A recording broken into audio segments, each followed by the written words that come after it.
one of the main applications of differentials in economics is to calculate point elasticity. So elasticity at every point of the curve.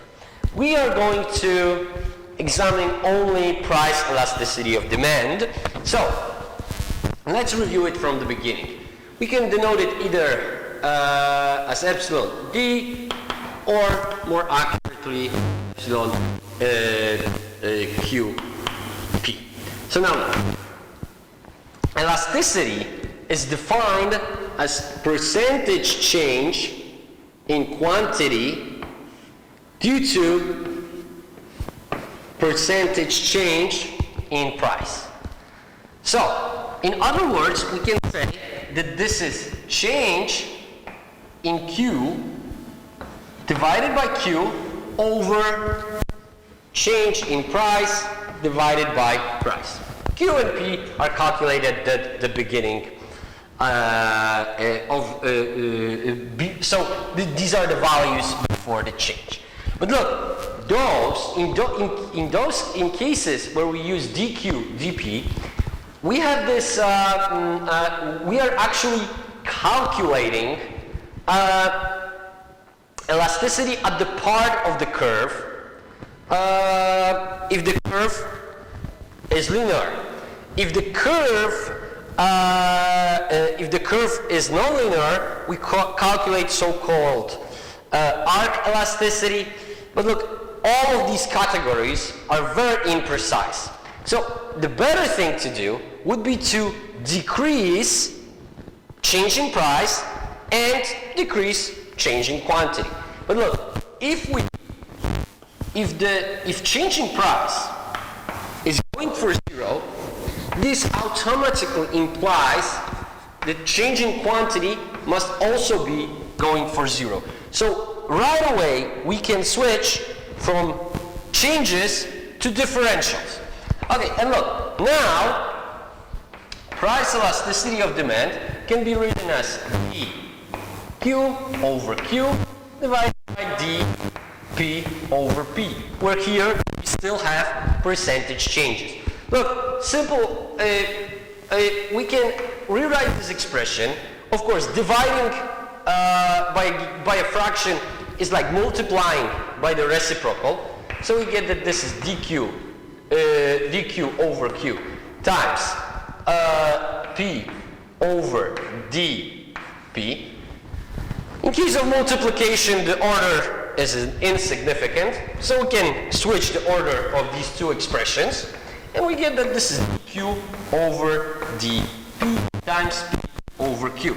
And we're almost done, because this expression is already something we can use, but there's an even better expression that we use in economics, is dq over dp divided by q over p.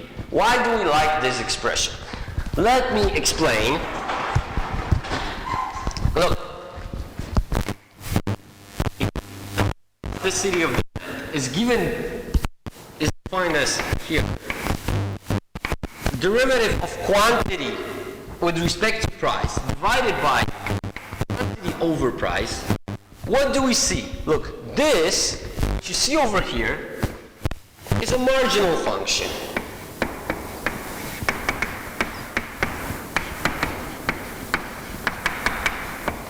Well, while we divide q by p, we are obtaining average function.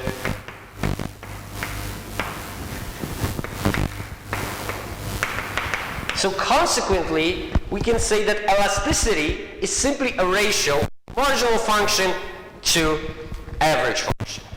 Okay, let's illustrate one more thing. How do we classify a price elasticity of demand? So, look, we can basically say that demand is inelastic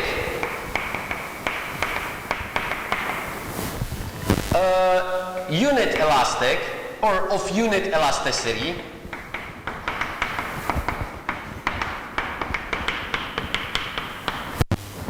or elastic when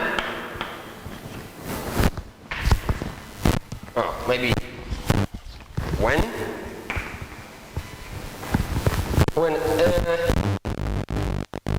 elasticity of demand is, look, price elasticity of demand should be negative, right? Because as long as demand curve is negatively sloped, we expect that the higher prices are associated with that with the lower quantity. So now all the numbers we should get here should be negative. Now when is it inelastic? It will be inelastic. Oh, I'm sorry. If price elasticity of demand is somewhere between -1 and 0. Now, if it's equal to -1, we have unit elasticity, and if it is lower than -1, we have elastic demand. So, now let's illustrate this with an example.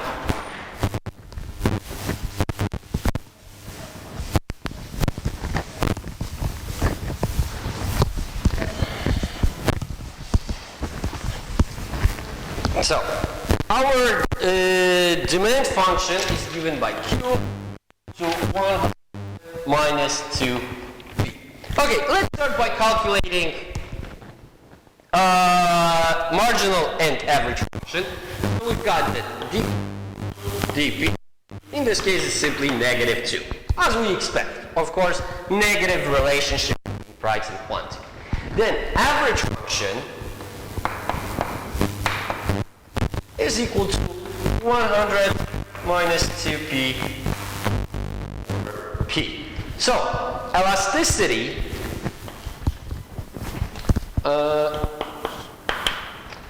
elasticity being a ratio of 1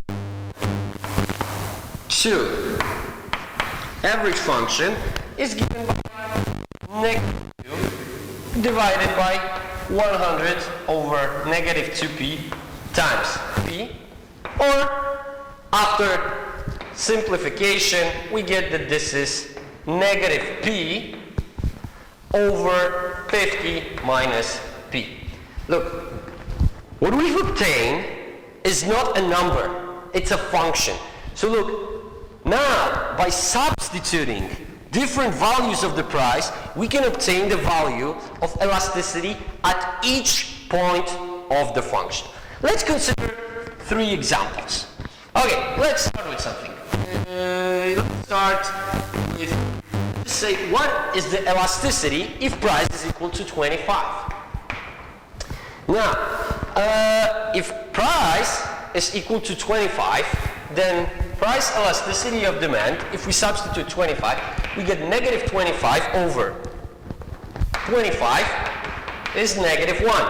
We have unit elasticity. And look, how do we interpret this result? Remember, elasticity is a ratio of 2% changes.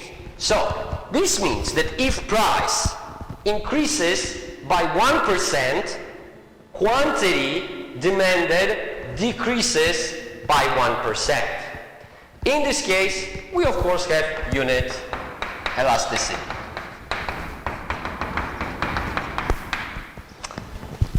Now,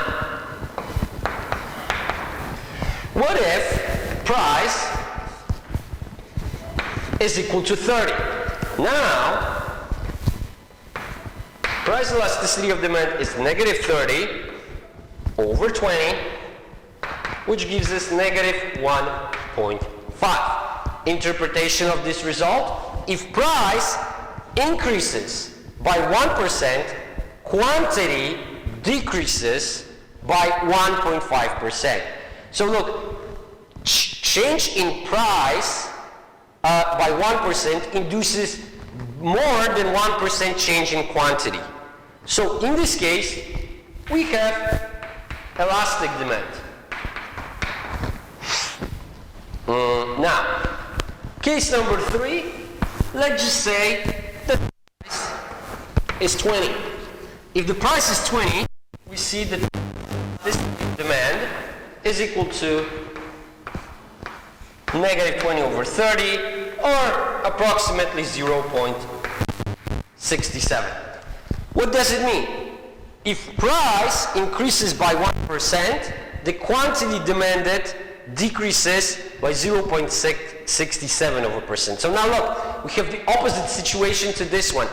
Price increased by 1%, but quantity decreased only by 0.67%, so by less. So in this case, we say that demand is inelastic. Okay, so now let's just do two things. First, let's write down the general interpretation of elasticity. Look, if price elasticity equal to x, always interpret it the same way. It means that if price increases by 1%, 1% always is here. Look, when we divide, we normalize. When we normalize, it means is as we average out. So we always have an increase, average increase, with so by 1%. So if price increases by 1%,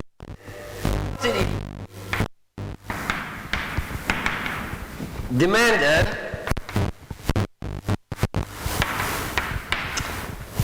decreases, falls by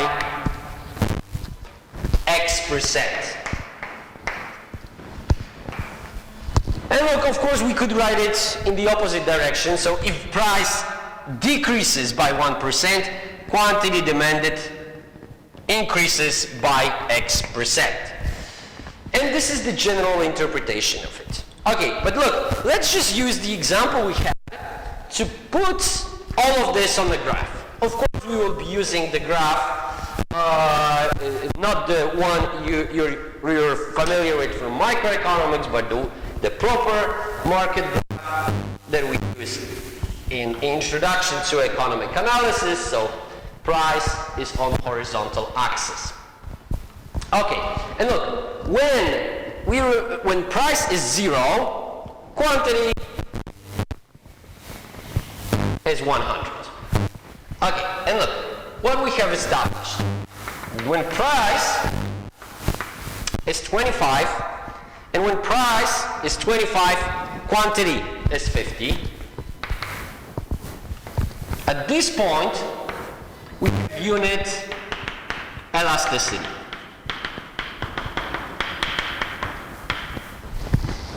Now, what was happening when the price fell below 25? We had part of the demand function that was inelastic, and when we were above 25, like in this case, we had a part of the demand function that is called elastic. And look, in this part of the demand curve, when we decrease price by 1%, quantity increases by more than 1%. So, look, if we have, for example, only fixed cost, look, you probably heard about the pure sale problem. So, when you have a parking lot, you have fixed costs. And how many cars should we have there? Usually we think that we would like to have entire parking lot filled. But it's not the case. Look, over here, we see that it's a good idea to decrease the price because quantity increases more than proportionally in terms of percentages. But from this point, if we decrease price by 1%, quantity increases by less than 1%. So actually, it's a good idea if we have only fixed cost, it's a good idea to decrease the price until we arrive at unit elasticity, or increase a price when we are in elastic part. Because remember, what do we have here? If we increase price by 1%, quantity falls by less than 1%. So in this case, if we do not have to take into consideration variable cost, the best strategy is to set the price at the point of the demand curve where it is unit elastic. Okay, and I think this summarizes everything we need to learn about elasticity. You will do a lot of exercises on it during the workshops with Valeria. But let me introduce one more thing before we go further. Look, using differential of one function is most of the time inefficient, because a function of one variable is inefficient because we can do things easier. But differentials are becoming extremely useful when we have functions with many variables. And look, let's just say, so we will introduce something that is called total differential.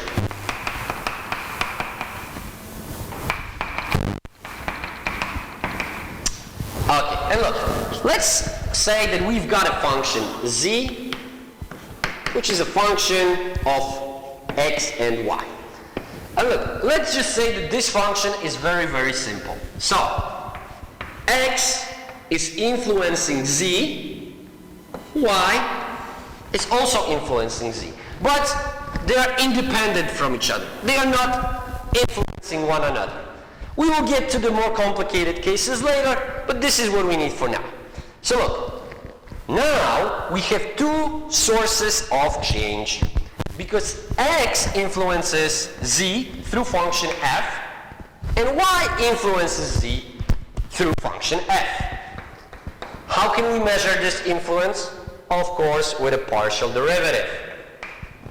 Partial derivative with respect to x, and partial derivative with respect to y. So look, total change in z, look, now imagine, like before we had only change in x. Now that x and y are changing at the same time. We change in positive direction, in negative, or in two different directions. Doesn't matter.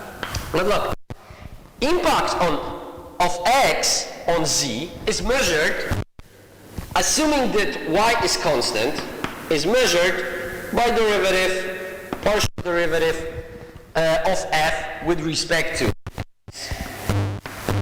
times dx. And now, the second part of change in z can be a constant change in y. So we calculate partial derivative. In this case, we are assuming that x is constant. Right. And look, now the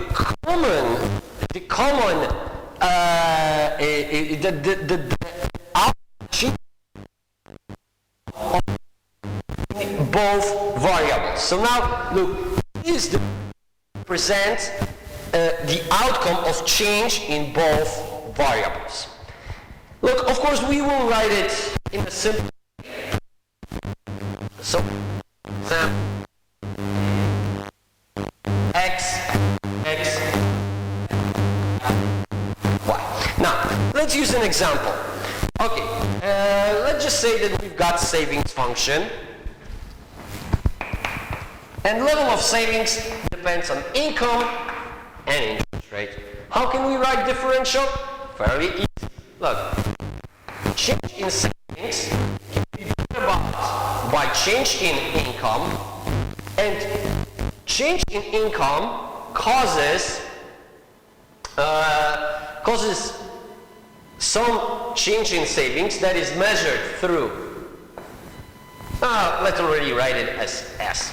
Y, derivative, partial derivative of s with respect to y, or change in savings can be caused by changing interest rate. If interest rate goes up, we have higher incentive to save. If it goes down, we have lower incentive to save. So we will have impact in interest rate on savings measured by the derivative of savings, partial derivative of savings with respect to interest rate times change in the interest rate. Okay, and now, look, if we would have some specific form of the function, we could calculate it, but at this moment, this is all we need. Finally, look, now that we know how it works with two variables, it is not a problem to extend the differential into the case of n variables. And look, if we have n variables, let's just say that y function of x1, x2 until xn. This means that, and let's assume also that each of these influences y separately through function f, and we can measure it by derivatives f1, f2, fn. So we can write the change in y has been brought about by change in f due to change in x1 times change in x1 plus change in f due to change in x2 times change in x plus, and finally change in f due to change in xn times dxn. And look, for simplicity, we will be denoting those partial derivatives in such circumstances. 1 d f x dxn. Okay, and basically this is everything you need to know about differentials at this moment. The good news is that when we calculate differentials, they follow exactly the same rules as derivatives. So it's really easy to calculate them once you know how to calculate derivatives, and you will be practicing this during workshops. During our next meeting, we're going to see some further applications of differentials. Thank you for your attention.